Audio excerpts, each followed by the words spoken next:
آپ کی خدمت میں محمد ادریس خان حاضر۔ جیسے کہ آپ کو پتہ ہے ہمارا یہ پروگرام خصوصی طور پر سیرت النبی کے ایک خاص پہلو حضور صلی اللہ علیہ وسلم کے بحیثیت خاتم النبیین ہونے کو کور کرتا ہے۔ اس پروگرام میں قرآن و حدیث کے حوالے سے اور جتنے بھی باقی سمجھ لیں کہ سورسز ہیں نالج کے، اس سب کے حوالے سے ہم نے اس پروگرام کے تھرو حضور صلی اللہ علیہ وسلم کی اس اہمیت اور اس حیثیت کو بیان کیا ہے۔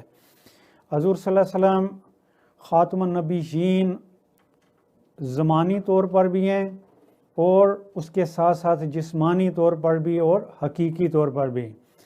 دونوں صورتوں میں ایک ان کی جو حیثیت یا اہمیت ہے ان کے پروٹوکول یا عزت یا رسپیکٹ کے حوالے سے، وہ بھی اللہ تعالیٰ نے ان کو خصوصی طور پر یہ مقام عطا کیا ہے کہ وہ آخری نبی ہیں۔ اس سے بڑھ کے نہ کسی کی تعریف ہے اور نہ ہی اس سے بڑھ کے نہ کوئی شخصیت، نہ کوئی انسان اس دنیا میں آیا ہے۔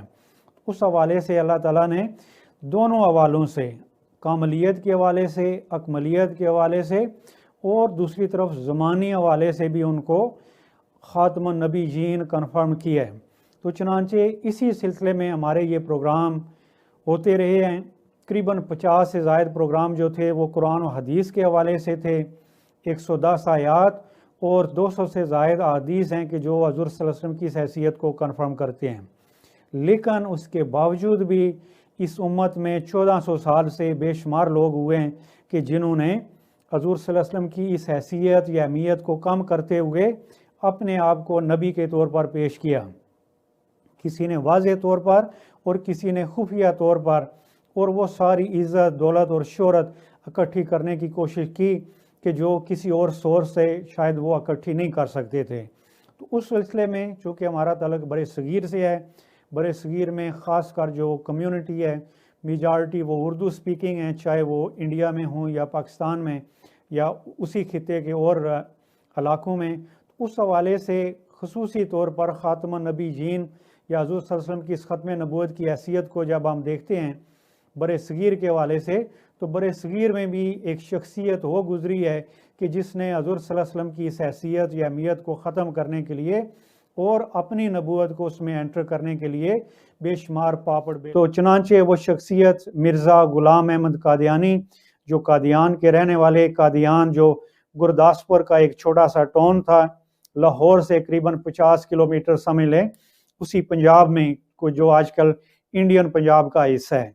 تو وہاں یہ شخصیت مرزا غلام احمد قادیانی جو قادیان کے رہنے والے، تو انہوں نے کس طرح سے اس نبوت کو ڈیویلپ کیا، کس طرح سے ایک نبی بنے، اور نبی سے پہلے جتنے بھی مراحل ہیں تو وہ ایسے معاملات تھے کہ جب وہ کوئی بھی بندہ تحقیق کرتا ہے تو اس تحقیق میں پھر وہ سارا کچھ کھل کے سامنے آ جاتا ہے۔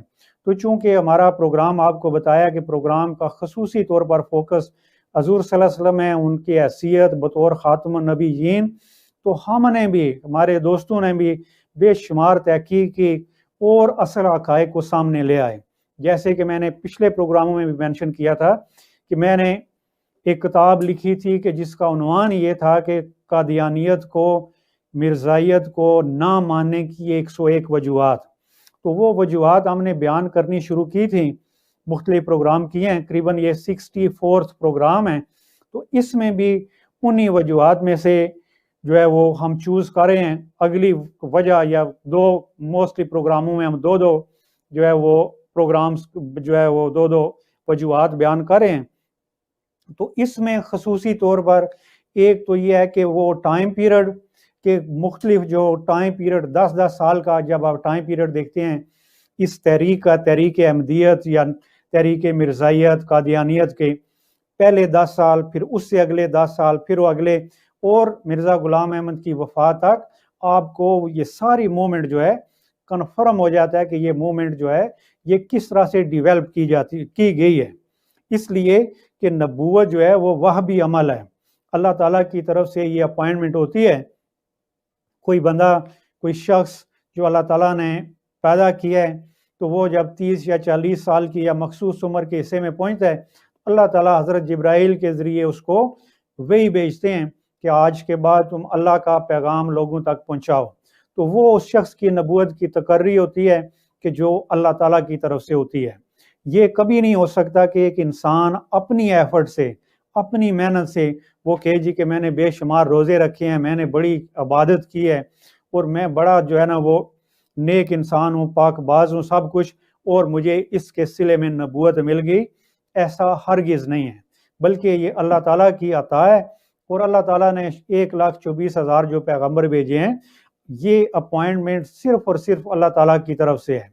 باقی رہی اس شخص کی یا کسی بھی شخص کی شخصیت، تو وہ شخصیت نبوت سے پہلے یا نبوت سے بعد، وہ سارا کچھ جب سامنے کھل کے آتا ہے تو پھر لوگ اس کا ایک ایک انچ دیکھتے ہیں کہ یہ شخص کیسا تھا، نبوت سے پہلے کیا تھا اور نبوت کے بعد، اور کس طرح سے یہ نبوت جو ہے یہ سامنے آئی، تو وہاں سے ہی پھر پتہ چل جاتا ہے۔ تو پچھلے جتنے بھی نبی گزرے ہیں آپ کو سٹینڈرڈ بتایا ہے، سٹینڈرڈ یہ ہے کہ اللہ تعالیٰ ایک فرض کریں کہ حضرت عیسیٰ علیہ السلام ہیں، پیدائش سے 30 سال کی عمر تک انہوں نے انتہائی برگزیدہ زندگی گزاری، 30 سال کی عمر میں تھے تو فرشتہ حضرت جبرائیل علیہ السلام تشریف لائے اور ان کو وہی پہنچائی کہ آج سے اللہ کے اس میسج کو لوگوں تک پہنچاؤ۔ اسی طرح حضرت موسیٰ علیہ السلام کا ہے کہ وہ بھی جا رہے تھے تو کوہ طور پر ان کو بلایا گیا اور وہاں اللہ تعالیٰ نے ان سے کلام کیا اور کہا کہ لوگوں تک میرا میسج پہنچاؤ۔ اور اسی طرح حضرت ابراہیم علیہ السلام، سارے پیغمبروں کے واقعات جو ہے وہ پرانی اہل کتاب کی ان کتابوں میں بھی موجود ہیں اور ہمارے اسلامک ہسٹری میں بھی وہ سارا کچھ موجود ہے۔ حضور صلی اللہ علیہ وسلم بھی جب آپ دیکھتے ہیں کہ 40 سال کی عمر میں غار حرا میں گئے تو وہاں جب وہ حضرت جبرائیل علیہ السلام ان کے پاس آئے اور وہ وہی کہ اقرا بسم ربک الذی خلق، تو اس کے بعد پھر ان کو بحیثیت نبی تقرری کی گئی، اپوائنٹمنٹ ہوئی کہ آج کے بعد آپ اللہ کا پیغام لوگوں تک پہنچائیں۔ تو اس سے پہلے کسی نبی نے کوئی محنت نہیں کی، کوئی جو ہے وہ سٹرگل نہیں کی، کوئی آپ یہ نہیں کوشش کی کہ میں اس سے پہلے کچھ بنوں۔ کسی نبی کی ہسٹری میں آپ کو یہ نہیں ملے گا کہ ایک بندہ اپنی بیسٹ ایفرٹ کر رہا ہے کہ میں کچھ بنوں، اور وہ چیز آپ کو یہاں نظر آئے گی۔ اور یہی چیز ہے ہماری وجہ، کہ یہ بھی ایک وجہ ہے کہ ہم کسی کو نبی نہیں مانتے کہ جب وہ بندہ خود سٹرگل کر رہا ہے، اور سٹرگل بھی ایسے طریقے سے کہ آپ یہ دیکھتے ہیں کہ ایک بندہ جو ہے وہ کبھی مجدد بن رہا ہے، کبھی معمور، کبھی ملہم، کبھی مسیح عیسیٰ، پھر مسیح موعود، پھر فلاں فلاں۔ اور خاص بات یہ ہے کہ اس میں آپ کو ایک چیز یہ نظر آئے گی کہ ایک شخص جو ہے وہ جماعت پہلے بنا رہا ہے اور نبوت بعد میں ہو رہی ہے۔ تو مطلب یہی تھا کہ وہ شخص جو ہے ایک تحریک، ایک موومنٹ ڈیولپ کر رہا تھا، اور یہ چیز آج ہم ڈسکس کریں گے۔ اور خاص بات یہ ہے کہ ہمارے آج کے پروگرام میں ہمارے ساتھ ایک اور معزز مہمان ہیں، ہمارے بہت اچھے دوست ہیں، بھائی ہیں، بابر بٹ صاحب، کہ جو خاص بات یہ ہے کہ ہمیں کہنا تو نہیں چاہیے لیکن صرف اس لیے کہ ناظرین کی جو وہ اویئرنیس کے لیے کہ بابر بھائی جو ہے یہ ایکس قادیانی ہیں، پہلے ان کا بھی تعلق جو ہے وہ قادیانیت سے رہا ہے، ان کی فیملی، باقی سارا کچھ ان سے تھوڑی سی تفصیل بھی پوچھیں گے اور انشاءاللہ بات بھی ہوگی۔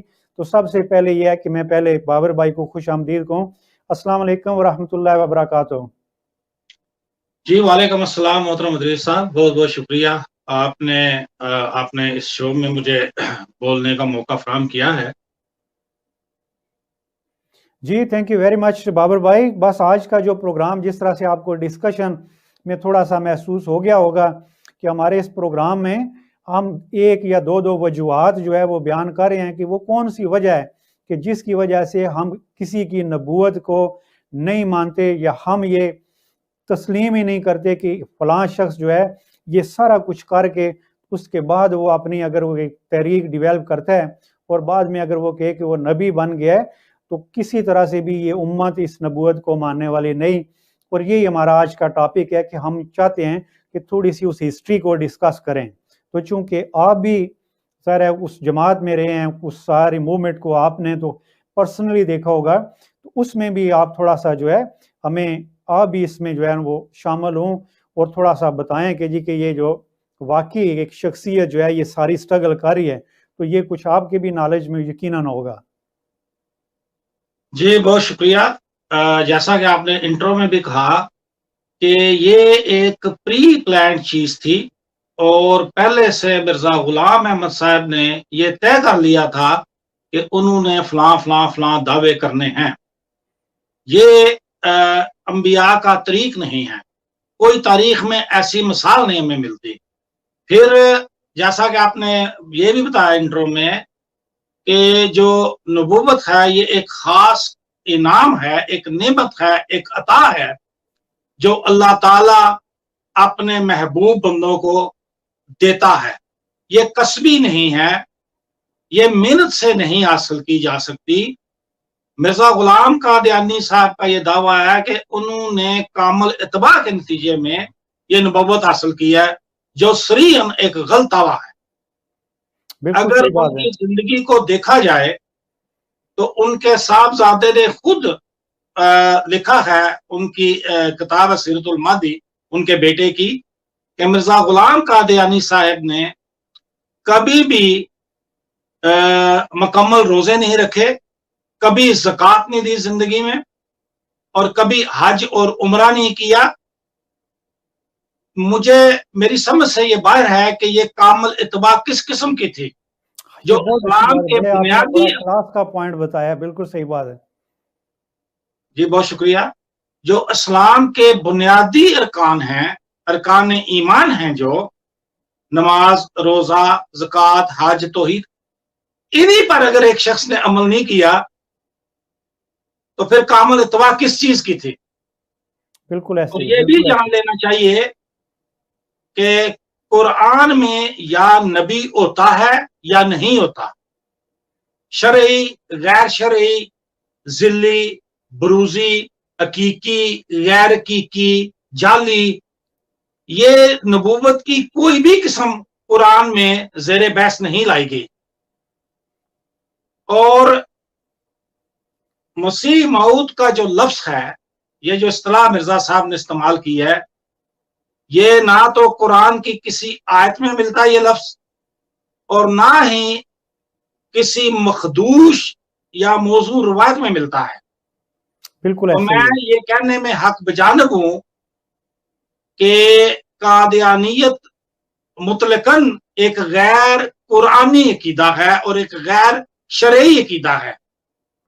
ہمیں کوئی ایسی مخدوش روایت یا حدیث بھی نہیں ملتی، کوئی آیت نہیں ملتی جس میں یہ ہمیں پتہ چلے کہ جب مسیح ابن مریم کا نزول ہوگا یا امام مہدی کا ظہور ہوگا تو وہ دعویٰ فرمائیں گے. کوئی ایسی ہمیں روایت نہیں ملتی، بلکہ امام مہدی کو خانہ کعبہ میں رکن اور مقام ابراہیم کے درمیان لوگ پہچان لیں گے اور وہ ان سے بیعت لیں گے. تو کوئی دعوے کا ذکر ہمیں نہیں ملتا. تو اس طرح یہ مطلقاً ایک غیر شرعی اور غیر قرآنی عقیدہ ہے. دوسری بات، اسلامی ریاست میں دعوی نبوت کرنا یہ ایک سب سے بڑا جرم اور گناہ ہے. یہ خوش قسمت ہے مرزا صاحب کہ بر صغیر کے لوگ شاید انہوں نے ایسا رد عمل ظاہر نہیں کیا جیسا دوسرے اسلامی ممالک کرتے اگر مرزا صاحب کسی دیگر اسلامی ملک میں یہ دعویٰ فرماتے. اس دعوے کے خلاف ریاست کو یہ حق حاصل ہے کہ وہ مدعی نبوت کی سرکوبی کرے فوراً. آپ اکثر سنتے ہیں قادیانی جو مربیان ہیں یہ واو ویلا کرتے ہیں کہ ریاست کو کیا حق ہے، ریاست کیسے مداخلت کر سکتی ہے، ریاست کسی کو کیسے غیر مسلم قرار دے سکتی ہے. تو محترم، سب سے پہلی جو ریاست تھی اسلام کی، ریاست مدینہ، اس نے یہ رائٹ ایکسرسائز کیا، عملاً اس کا اطلاع کیا. نبی کریم صلی اللہ علیہ وآلہ وسلم نے جب حجت الوداع پہ میدان عرفات میں خطبہ دیا تو اس وقت کم و بیش 1,00,000 افراد وہاں موجود تھے، جو اس وقت کی آبادی کے لحاظ سے دنیا کا سب سے بڑا اجتماع تھا. اور جب آپ صلی اللہ علیہ وآلہ وسلم نے خطبہ دیا اور کچھ نشانیاں بھی بتائیں کہ شاید وہ اس قابل نہیں ہوں گے کہ اگلی بار وہاں لوگوں کو مل سکیں. آپ نے اپنی رحلت کا اشارہ دیا اور جب آپ واپس آئے تو آپ جلد ہی علیل ہو گئے اور آپ اس وقت تندرست نہیں تھے جب مسیلمہ کذاب نے ذرا یہ ذہن میں رکھی کہ میں نے کہا کہ 1,00,000 افراد کا جو انسانی اجتماع تھا وہ تاریخ کا اس وقت کی آبادی کے لحاظ سے سب سے بڑا اجتماع تھا. اس وقت بھی ایک شخص اتنا مضبوط تھا کہ 40,000 نفوس پر مبنی اس کے پاس اپنی ذاتی فوج تھی اور اس نے دعوی نبوت کر دیا. اس سے پہلے اسود انسی نے بھی کیا اور نبی کریم صلی اللہ علیہ وآلہ وسلم کے پاس یہ بہترین موقع تھا. فرما دیتے کہ یہ تو بہت جلد آ گئے ہیں, جس نے آنا ہے اس نے تو دیر سے آنا ہے, یا ہند سندھ میں آنا ہے یا کسی اور جگہ پہ آنا ہے, لیکن ایسا کچھ بھی نہیں فرمایا بلکہ دونوں کے خلاف اعلان جنگ کیا. زبردست, آپ کا بہت اچھا. میں آگے سے تھوڑا سا جو ہے چونکہ دوبارہ سے یہ بہترین آپ نے زبردست مثالیں دی ہیں. آج کا جو خصوصی طور پر پروگرام ہے, آپ نے تو دین کے حوالے سے اور اسلامی حوالے سے بڑا لاجیکلی وہ سارا کچھ بتایا ہے. اس کے ساتھ ساتھ جو میرا فوکس تھا کہ جس میں آپ بھی یقیناً معاونت کریں گے, وہ یہ تھا کہ ذرا پریکٹیکلی لوگوں کو یا ناظرین کو یہ بتایا جائے کہ پریکٹیکلی کس طرح سے یہ نبوت جو تھی اس کو کس طرح سے لوگوں کے ذہن میں انٹر کیا گیا, یا کس طرح سے کن سٹیپس کے ساتھ وہ آگے بڑھے. ذرا وہ تھوڑی سی میرا دل تھا کہ وہ لوگوں کو تھوڑی سی ہسٹری کا بھی بتائیں کہ کیا نبوت ایسے ڈیویلپ ہوتی ہے. تو اس میں یہ ہے کہ میں تھوڑا سا میں چاہوں گا کہ بیان کروں اور اس کے بعد پھر آپ جو ہے اس پر کمنٹ کرنا. اس میں یہ ہے کہ خصوصی طور پر جیسے کہ ناظرین کو بھی یا آپ کو بھی, تو آپ تو خیر ماشاءاللہ ویری نائسلی ویل اویئر ہیں. اگر جب ہم مرزا غلام احمد کی جب ان کی پیدائش سے شروع کرتے ہیں تو پیدائش سے لے کے تو نوکری تک یہ جتنا ٹائم پیریڈ ہے, انہوں نے حدیث کی تعلیم حاصل کی, انہوں نے صرف و نحو کی تعلیم حاصل کی, فارسی کی, عربی کی اور حکمت کی, وہ ساری تعلیمات جو ہیں وہ ود ریفرنس موجود ہیں کہ ایک بندے نے 6 سال سے 18 سال تک مکمل بہترین اس وقت کی مروجہ تعلیم حاصل کی. اس کے بعد ہم دیکھتے ہیں کہ وہی مرزا صاحب جو ہے وہ سیالکوٹ کچہری میں اسی تعلیم کے بل بوتے پر 4 سال نوکری کرتے ہیں. پھر اسی دوران ہم یہ بھی دیکھتے ہیں اسی تعلیم کے بل بوتے پر مرزا غلام احمد قادیانی مختاری یعنی وکالت کا امتحان دیتے ہیں اور وہ اس میں فیل ہو جاتے ہیں. پھر اسی دوران ہی ہم یہ دیکھتے ہیں کہ ایک پادری بٹلر صاحب جو ہے وہ اکثر ان کا جانا آنا ہوتا ہے ان کے پاس کچہری میں. اور پھر فردر ہم تاریخ دیکھتے ہیں, یہ تاریخ میں نہیں بیان کر رہا بلکہ وہی جس کتاب کا آپ نے ریفرنس دیا سیرت المہدی اور دوسرے بیٹے نے لکھا تھا سیرت المسیح, یہ سب وہ ہسٹری وہاں خود ان کے ہاتھوں کی بیٹوں کی اور خود والد صاحب کی اپنی لکھی ہوئی ہے. تو اس کے بعد کیا کرتے ہیں کہ وہ نوکری چھوڑتے ہیں اور 10 سال کتنا 1864 سے 68 سے لے کے 1878 تک وہ 10 سال مسلسل کتابوں کے جس طرح کو ہوتا ہے نا کتابوں میں گھس کے وہ سب یہ ریسرچ کرتے ہیں, سب تحقیق کر کے سب ہر چیز جس طرح کو ہوتا ہے نا کہ پورا مطلب وہ سیٹ اپ کر کے. تو 1879 میں ان کا اشتہار آتا ہے, وہ اشتہار بھی مجموعہ اشتہارات میں آپ کو مل جائے گا کہ میں ایک بہت بڑی جو ہے نا وہ کتاب لکھنا چاہتا ہوں, عیسائیت کے خلاف وہ دلائل ایسے ہوں گے کہ جن کو کوئی نہیں توڑ سکے گا. اور پھر یہ ہے کہ وعدہ کیا گیا کہ میں وہ جو ہے وہ 30 جلدوں پر 50 جلدوں پر مشتمل ہوگی اور اس میں جو ہے وہ 300 یا 500 پوائنٹس ہوں گے. تو وہ کیا ہوتا ہے کہ جی کہ وہ کتاب جب جیسے ہی فرض کریں کہ وہ مارکیٹ میں جب کتاب پہلے ہی اس کا فرسٹ والیم یا جلد اول 1880 میں آتی ہے, تو اس کے تھوڑا ہی عرصہ بعد جب دوسرا والیم آتا ہے تو 200 علماء اس کتاب کو پڑھ کے تو وہ کہتے ہیں کہ جس بندے کے یہ عقیدے ہیں تو وہ بندہ مزید مسلمان نہیں رہا. 200 بندے دستخط کر کے. تو اسی دوران ہوتا یہ ہے کہ بڑا سلولی اینڈ اسٹیڈیلی وہ کیا کرتے ہیں کہ پہلے دعویٰ کرتے ہیں مجدد کا کہ میں دین کی تجدید کرنے کے لیے آیا ہوں.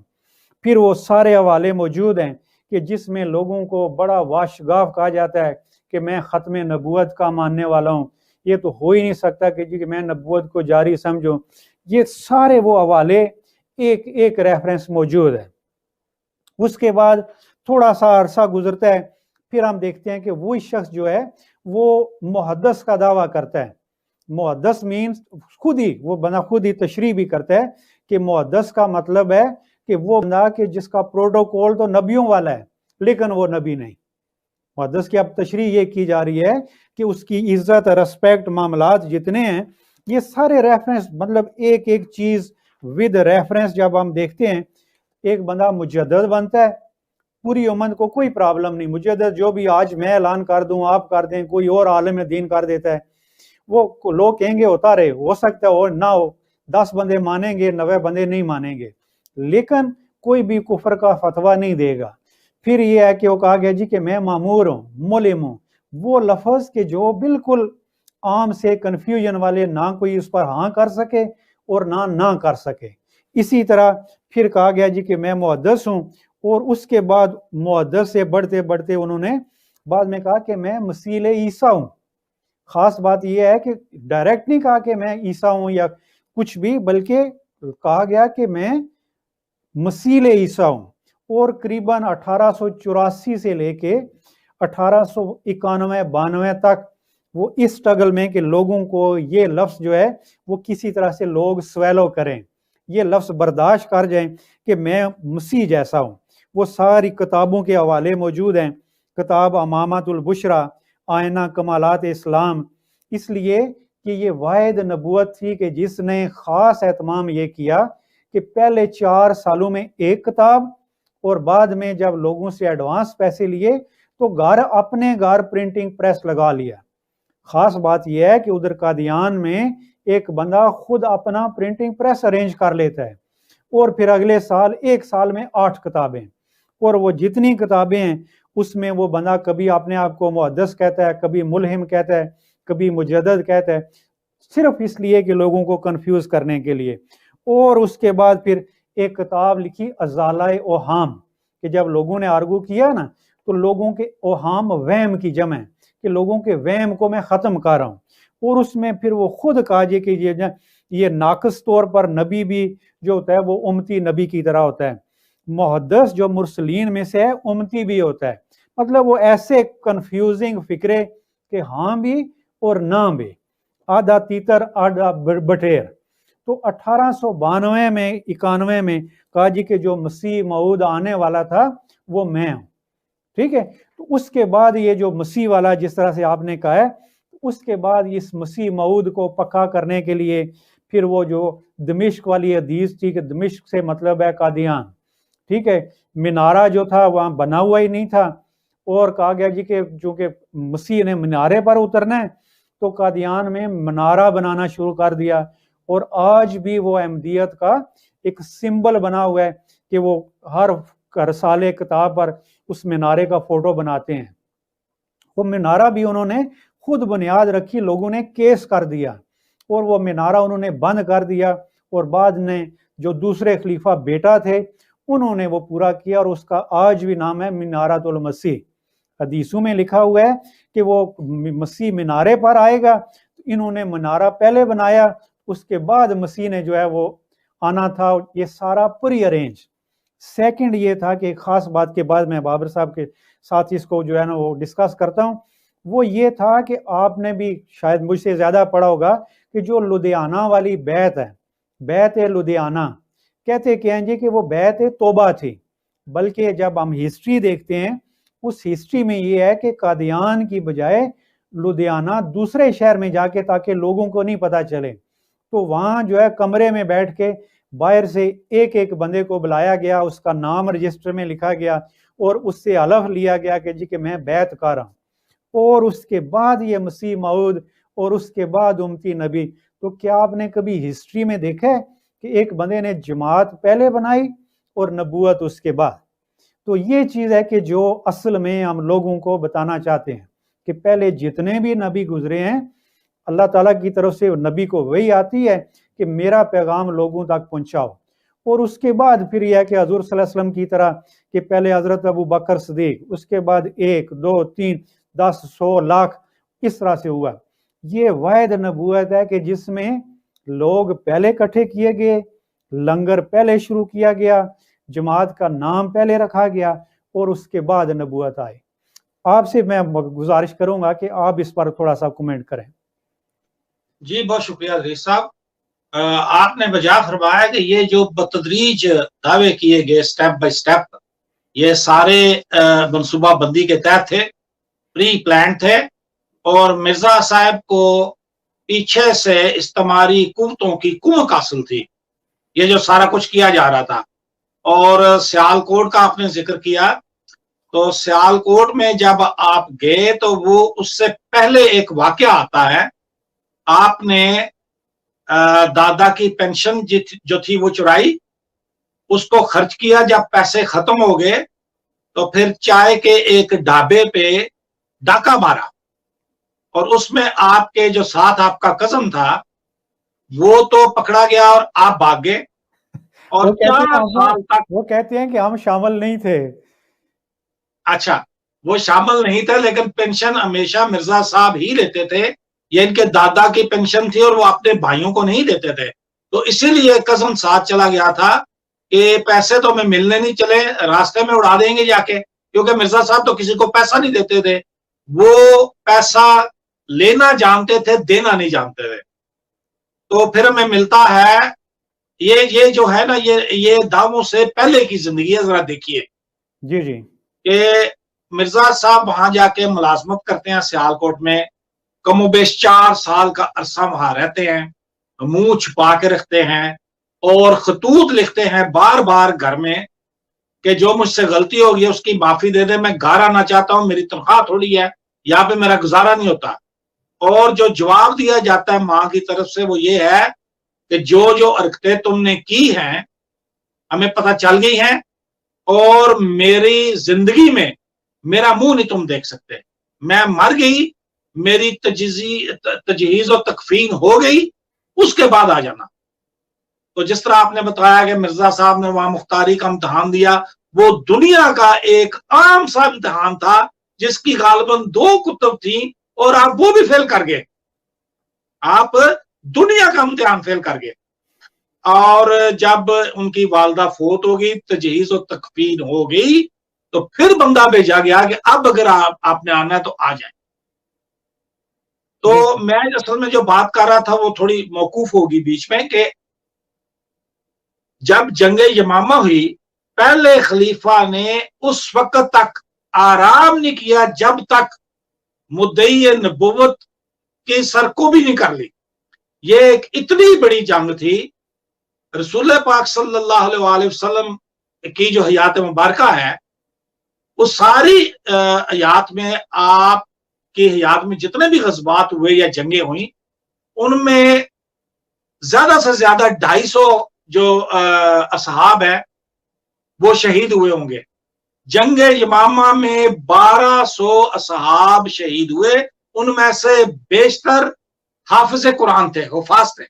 بالکل ایسے. اور جو افراد کفار یا جو مدعی نبوت کے ساتھ ہے، جھوٹے مدعی نبوت کے ساتھ، وہ 21,000 افراد مارے گئے.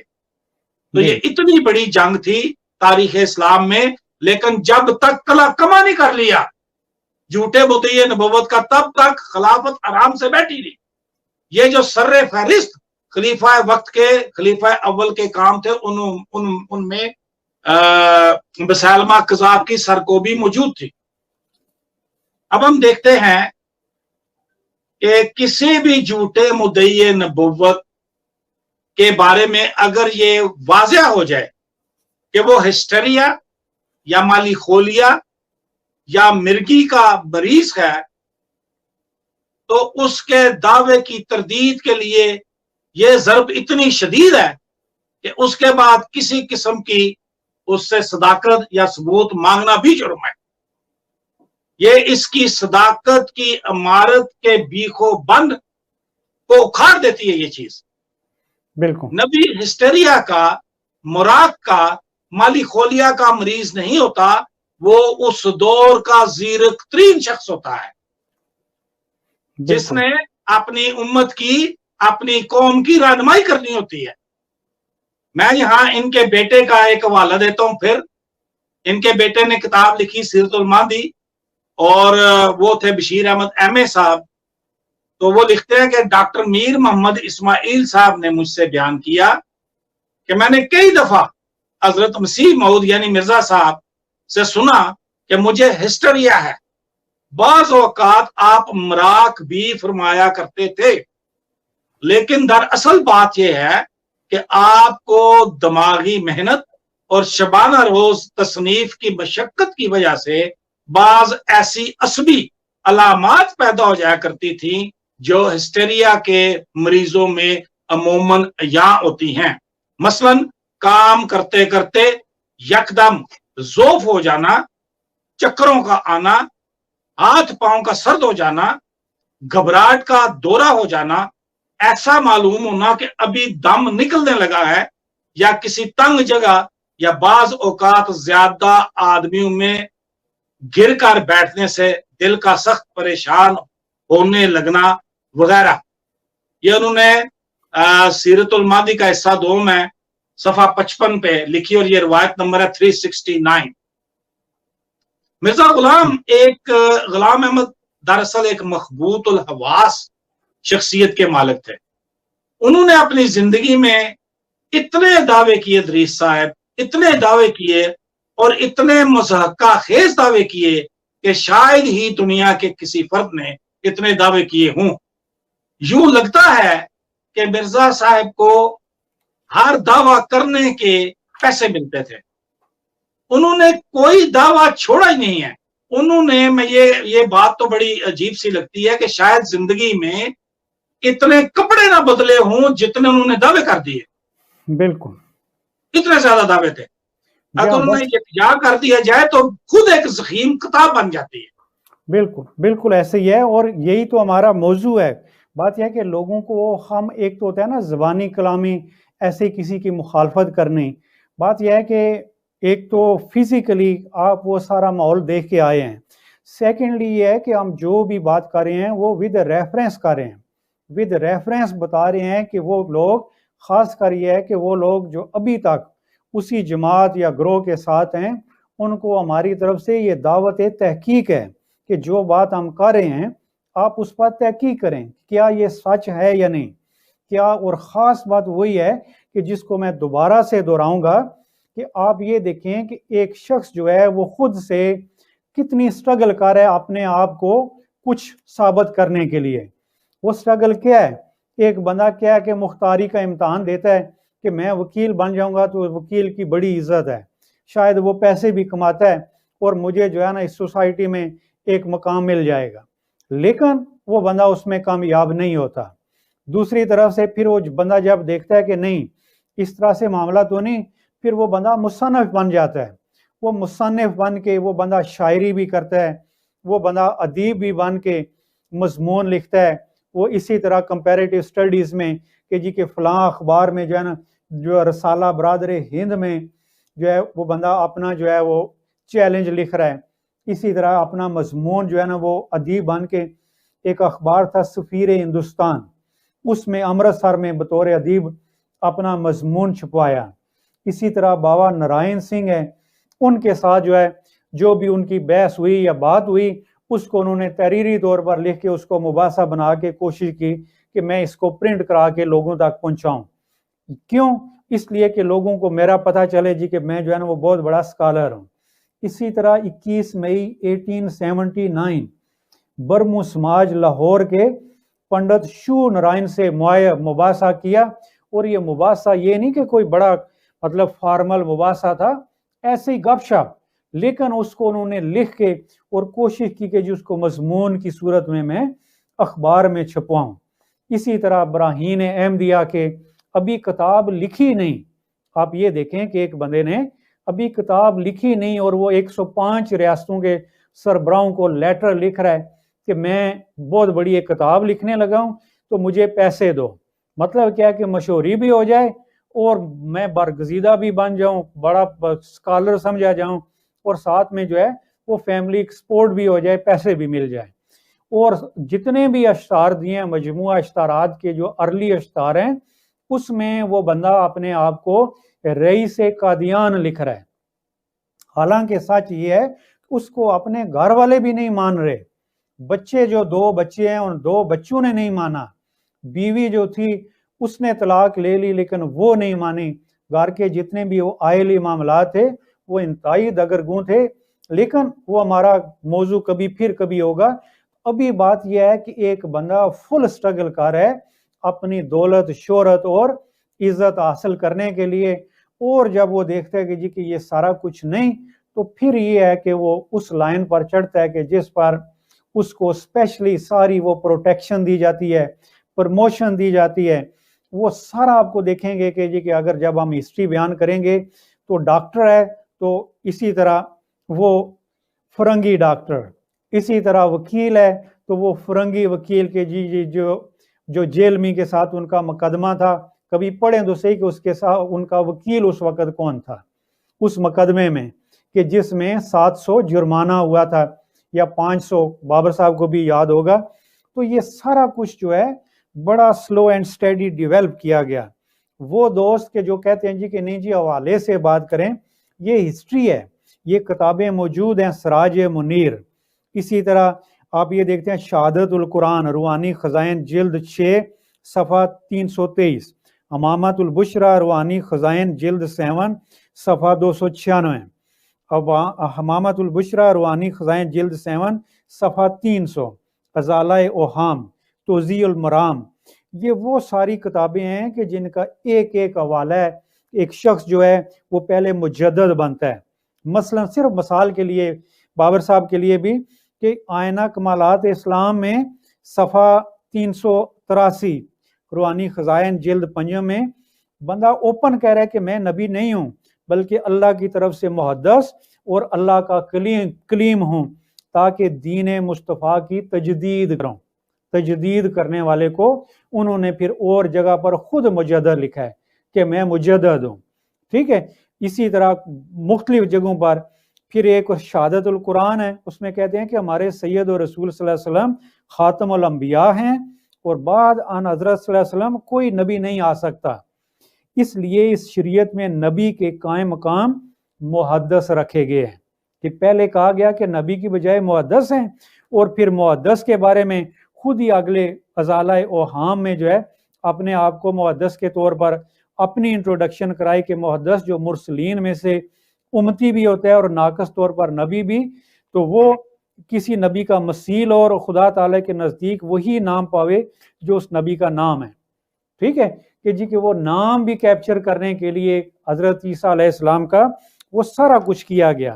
اور پھر وہ سارے جو ہے نا یہ حوالے ود ریفرنس موجود ہیں کہ کس کس طرح سے ایک ایک حدیث کو جو ہے وہ چینج کیا گیا کہ مسیح موعود بنے تو وہ کیسے بنے. ازالہ اوہام روحانی خزائن جلد 3 صفحہ 171. اول تو یہ جاننا چاہیے کہ مسیح کے نزول کا عقیدہ کوئی ایسا عقیدہ نہیں جو ہمارے ایمانیات کی کوئی جز یا ہمارے دین کے ایک رکنوں میں سے کوئی رکن ہو, بلکہ صدہا پیش گوئیوں میں سے یہ ایک پیش گوئی ہے جس کا حقیقت اسلام سے کچھ بھی تعلق نہیں. جس زمانہ تک یہ کوئی پیش گوئی بیان نہیں کی گئی تھی اس زمانہ تک اسلام کچھ ناقص نہیں تھا, اور جب بیان کی گئی تو اس سے اسلام کچھ کامل نہیں ہو گیا. اگر یہ اعتراض پیش کیا جائے کہ مسیح کا مثیل بھی نبی چاہیے کیونکہ مسیح نبی تھا, تو اس کا اول جواب تو یہی ہے کہ آنے والے مسیح کے لیے ہمارے سید مولا نے نبوت شرط نہیں ٹھہرائی, یعنی انکار بھی اور اقرار بھی کہ میں مسیح موعود تو ہوں لیکن نبی نہیں. سمجھ رہے ہیں کہ وہ کہتے ہیں جی کہ اس کے لیے, اور پھر مطلب 101 حوالے, ایک حوالہ نہیں, صرف ہسٹری آپ دیکھیں. ہسٹری یہ ہے کہ ایک بندہ مجدد, محدث, مسیح مسیح, پھر مسیح موعود. ٹھیک, یہ سارے آگے بڑھ رہے ہیں. اور پھر 10 سال بعد وہ بندہ کہتا ہے کہ میں نے جو پہلی کتاب لکھی تھی نا اس میں مجھے وہی ہوئی تھی, اس وقت نہیں 10 سال بعد.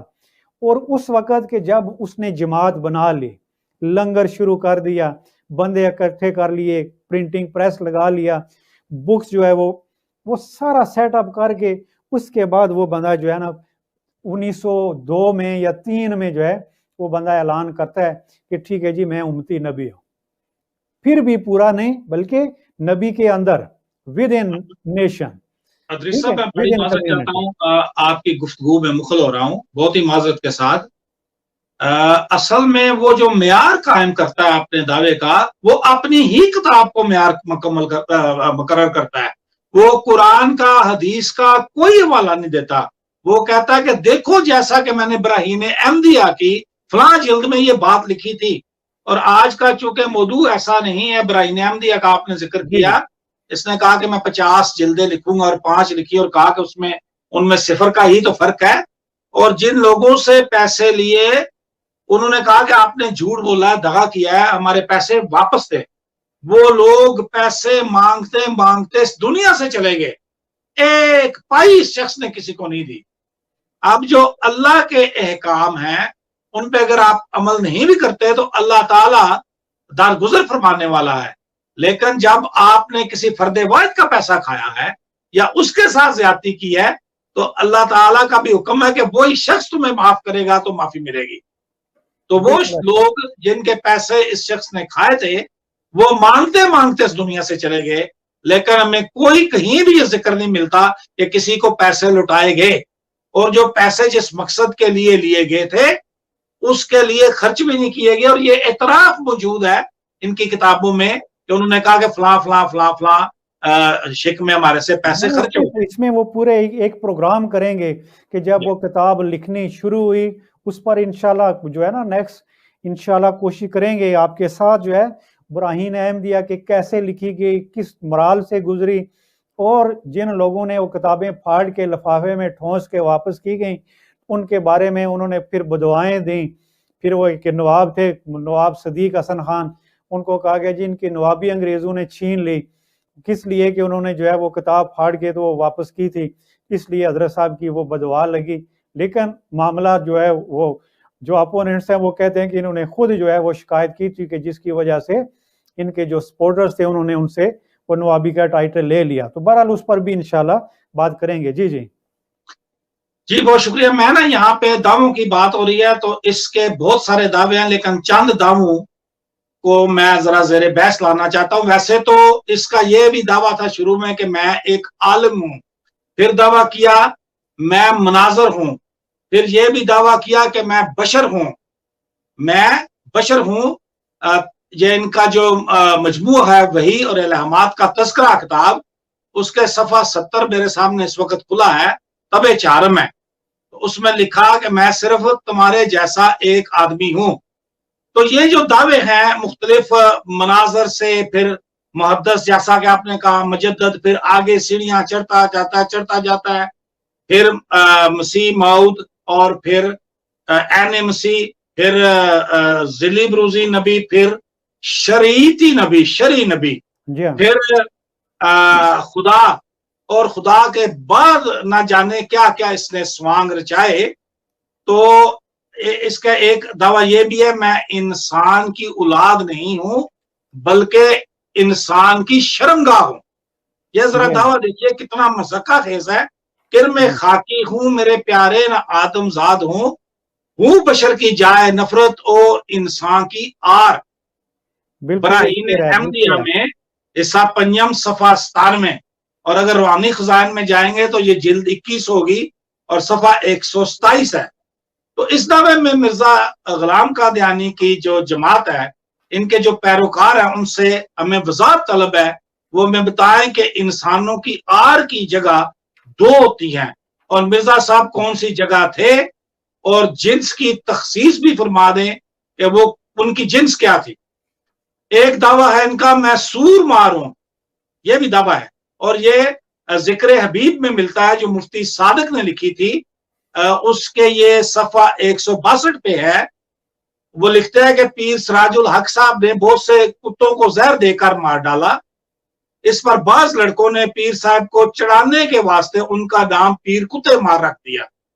پیر صاحب حضرت مسیح یعنی مرزا قادیانی کی خدمت میں شاکی ہوئے کہ لوگ مجھے کتے مار کہتے ہیں، تو حضرت صاحب نے یعنی مرزا غلام قادیانی نے تبسم کے ساتھ فرمایا کہ اس میں حرج کیا ہے، دیکھیے حدیث شریف میں میرا نام سورمار لکھا ہے، کیونکہ مسیح کی تعریف میں آیا ہے کہ وہ خنزیر کو قتل کریں گے۔ ایک دعویٰ اور سنیے، میں امین الملک جے سنگھ بہادر ہوں، یہ بھی دعویٰ ہے، بالکل ایسے ہی ہے۔ یہ اس کو الہام ہوا تھا، اور یہ تذکرہ جو ان کا مجموعہ ہے وہی الہامات کا، اس کی طبع چارم کے صفحہ 568 568 پہ ہے۔ ایک اور دعویٰ سنیے، میں کرسچن ہوں، اور جیسا کہ خدا نے مجھے مسلمانوں اور عیسائیوں کے لیے مسیح موعود کر کے بھیجا ہے، ایسا ہی میں ہندوؤں کے لیے بطور اوتار کے ہوں، بلکہ وہ خدا جو زمین اور آسمان کا خدا ہے اس نے یہ میرے پر ظاہر کیا ہے، نہ ایک دفعہ بلکہ کئی دفعہ مجھے بتلایا ہے کہ تو ہندوؤں کے لیے کرسچن اور مسلمانوں کے لیے عیسائی اور مسیح موعود ہے۔ آپ کو لیکچر سیالکوٹ صفحہ 24-25 اور یہ روحانی خزائن میں اگر آپ تلاش کریں گے تو جلد 20 میں یہ بات ہے، اور غالباً صفحہ ہے 228۔ ایک اور دعویٰ سنیے، میں آریوں کا بادشاہ ہوں، یہ بھی دعویٰ، یہ سارے بالکل سب کچھ یہ موجود ہے۔ بالکل یہ دعویٰ صرف میری طرف سے نہیں بلکہ خدا تعالیٰ نے بار بار میرے پر ظاہر کیا ہے کہ جو کرسچن آخری زمانہ میں ظاہر ہونے والا تھا وہ تو ہے ہی آریوں کا بادشاہ، اس لیے میں آریوں کا بادشاہ بھی ہوں۔ یہ حوالہ آپ کو حقیقت الوحی کے صفحہ 521 522 اور اگر روحانی خزائن میں دیکھیں گے تو یہ جلد 22 میں صفحہ 521 522 پہ ہی ملے گا۔ اب یہ ایک دعویٰ ہے، میں سلطان القلم ہوں۔ بہائیت سے یہ دعویٰ چرایا گیا، بہاءاللہ ایرانی نے یہ دعویٰ کیا تھا، صرف الفاظ کا ایر پھیر ہے۔ بہت ساری تحریرات مرزا صاحب نے جو چرائی ہیں بہائیت سے، بعض تحریرات تو پیراگراف کے پیراگراف، پیچز کے پیچز اٹھا کے تو ادھر رکھ دیے گئے، ان میں الفاظ کی تبدیلی بھی کرنا گوارا نہیں سمجھے گی کی گئی۔ تو بہائیت کو میں اکثر یہ کہتا ہوں کہ یہ قادیانیت کی ماں ہے۔ یہ جو دعویٰ تھا نا مرزا صاحب کا کہ جب مہندی آئے گا تو یہ جو ٹیکنالوجی آ گئی ہے اور ٹرین آ گئی ہے اور وہ جو ایک گدھا ہوگا اس کے جسم میں وہ آگ جال رہی ہوگی، اس کا ایک قدم مغرب میں ہوگا، مشرق میں ہوگا، ایک مغرب میں، اور ٹرین کو انہوں نے دجال قرار دیا۔ یہ ان سے پہلے بہاءاللہ ایرانی کر چکا تھا۔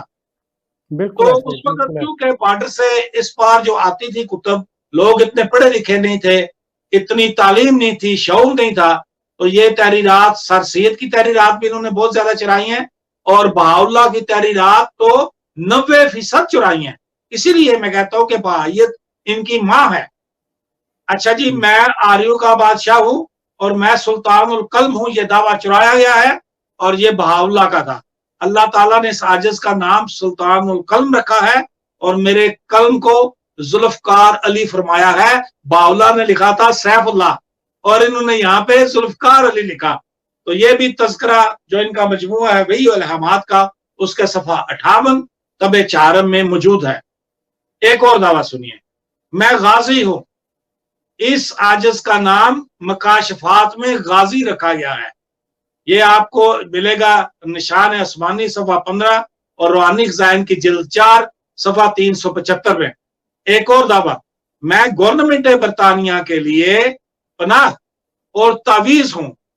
دعویٰ بھی دیکھیے، اور جو ملکہ کو یہ اپنی وفاداری کی داستانیں سناتا رہا ہے اور وفاداری کے بارے میں یقین دلاتا رہا ہے، وہ اگر پڑھے تو رونگٹے کھڑے ہو جاتے ہیں کہ اس شخص کی زندگی میں کتنا تضاد ہے۔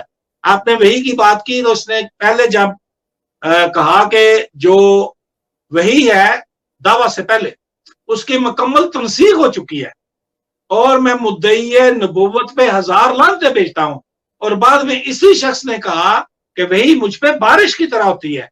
اسی شخص نے کہا کہ حضرت عیسیٰ جسم عنصری کے ساتھ آسمان پر زندہ جاوید موجود ہیں، اور پھر اسی نے کہا کہ حضرت عیسیٰ فوت ہو چکے ہیں معاذ اللہ من ذالک، اور وہ کشمیر کے ملا خان یار میں مدفون ہے۔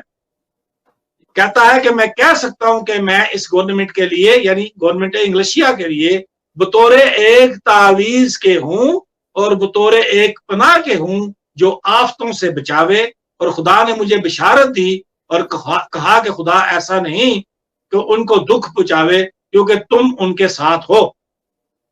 حوالہ ہے جی نور الحق صفحہ 33، روحانی خزائن جلد 8 صفحہ 44-45۔ ایک اور دعویٰ یہ آپ نے جو بولا، میں محدث ہوں اور اللہ نے مجھے محدث اللہ کہا ہے، یہ بھی ان کی تذکرہ مجموعہ وحی علامات کے صفحہ 82 پہ موجود ہے اور یہ طبع 4 میں ہے۔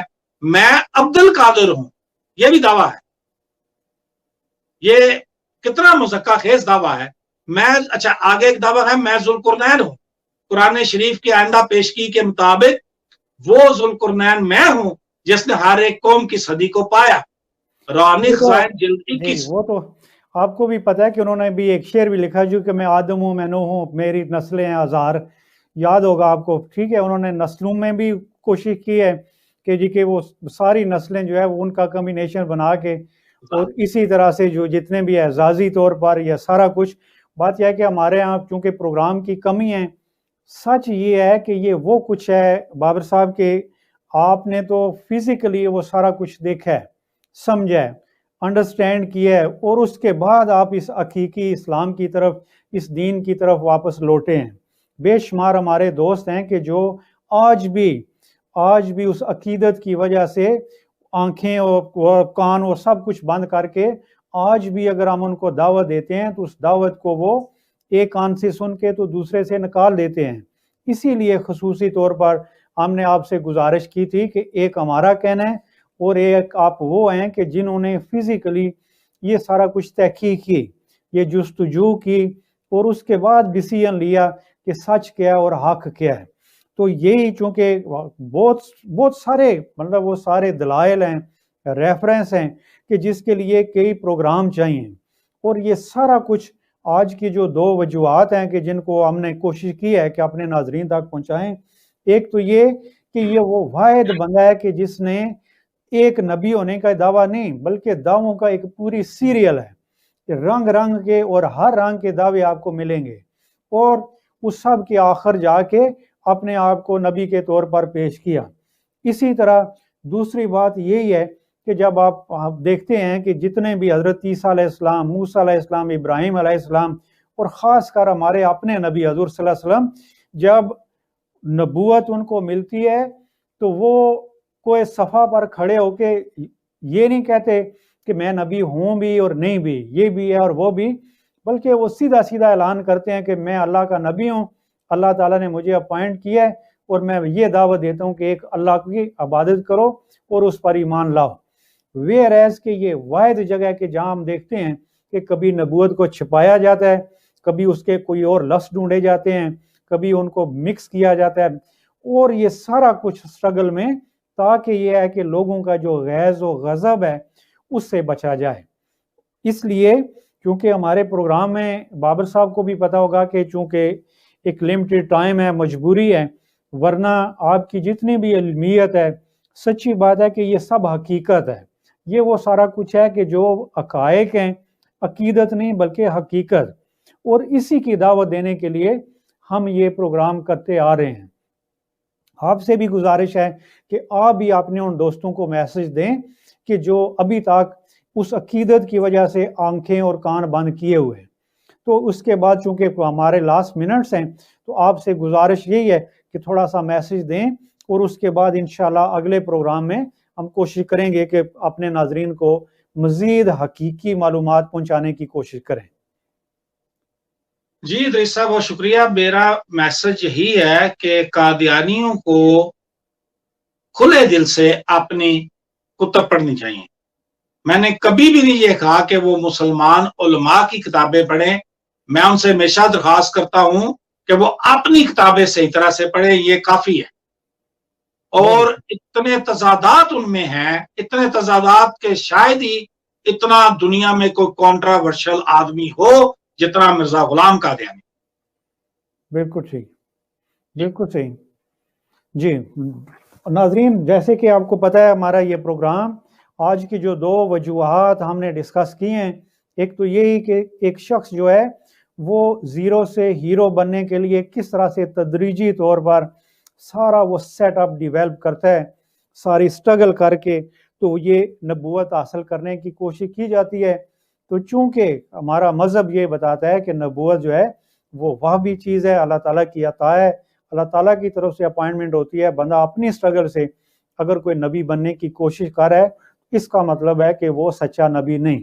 اور دوسرا یہی ہے کہ اس ساری اسٹرگل میں ایک چیز بڑی واضح ہے، وہ یہ ہے کہ یہ سارا کچھ ایک پری پلان تھا، ایک پورا منصوبہ تھا. اس منصوبے کو عملی جامہ پہنانے کے لیے اور لوگوں کے اس عقیدے سے، چونکہ پتہ تھا کہ اس سے ریئیکشن آنا ہے، اس ریئیکشن سے بچنے کے لیے یہ سارا کچھ کیا گیا کہ بالکل مدھم انداز میں، تاکہ یہ کہ کوئی بندہ اس کو سمجھ نہ سکے.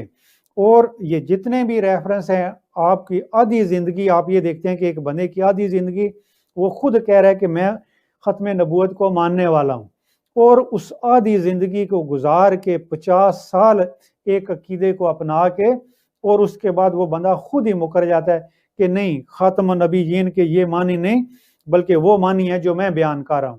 اور اس کے بعد وہ اپنی نبوت کی انٹری ڈالنے کی کوشش کرتا ہے.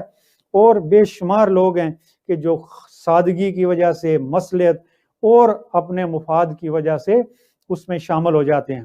ہماری طرف سے دعوت ہے، دعوت تحقیق، کہ تحقیق کرو خود. جس طرح سے بابر صاحب نے کہا کہ وہ کتابیں پڑھو، تحفہ کیسریہ پڑھو، ستارہ کیسریہ پڑھو، ازالہ اوہام پڑھو. اسی طرح باقی جو کتب ہیں وہ بے شمار کتب ہیں کہ جس میں آپ کو وہ سب کچھ ملے گا کہ بندہ خود حیران ہو جاتا ہے کہ ایک شخص ایک ٹائم یہ کہہ رہا ہے اور وہی شخص دوسرے ٹائم ڈیفرنٹ کہہ رہا ہے. تو بہرحال ہماری دعوت ہے، اللہ تعالیٰ، امید ہے اللہ تعالیٰ سے کہ آپ کو جو ہے وہ ہدایت نصیب ہو، سیدھا راستہ ہو، اور دنیا اور آخرت میں ہماری یہ تھوڑی سی صحیح جو ہے آپ کی دنیا اور آخرت سنوارنے میں مددگار ثابت ہو. بابر صاحب کا بھی بہت شکریہ کہ وہ پروگرام میں شامل ہوئے ہیں.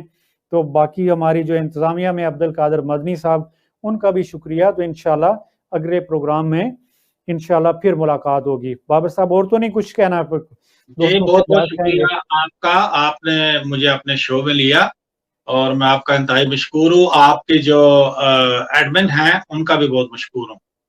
Thank you very much, thank you, بہت شکریہ. تو انشاءاللہ ناظرین آئندہ پھر ملاقات ہوگی. وما علینا الا البلاغ.